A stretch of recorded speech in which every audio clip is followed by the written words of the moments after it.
To protect against infections, all of your baby's feeding equipment, including bottles and teats, should be sterilised until your baby is at least 12 months of age.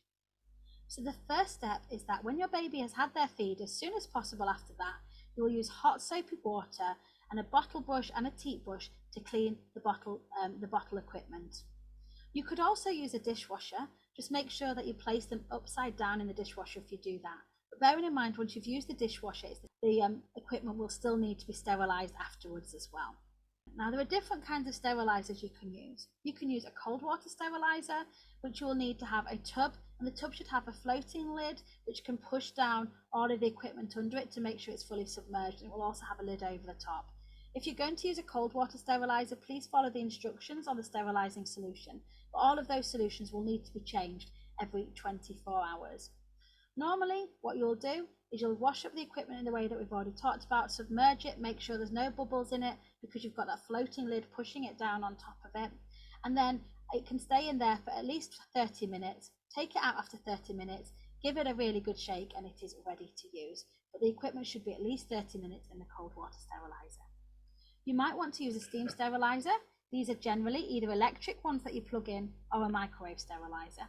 A tip from me, please make sure that the steriliser that you're choosing to buy for your microwave does actually fit into the microwave you've got at home. I've known that mistake being made on different occasions. Normally, you will follow the manufacturer's instructions. Again, you'll wash up the equipment, you'll tend to put it upside down into the steriliser, and then follow those instructions. But normally, once you take it out of the steriliser, it doesn't remain sterile anymore. Just make sure you look at the instructions and see. You might also choose to boil your equipment. If this is the case, just make sure that it says on the instructions of the equipment that it's safe to boil.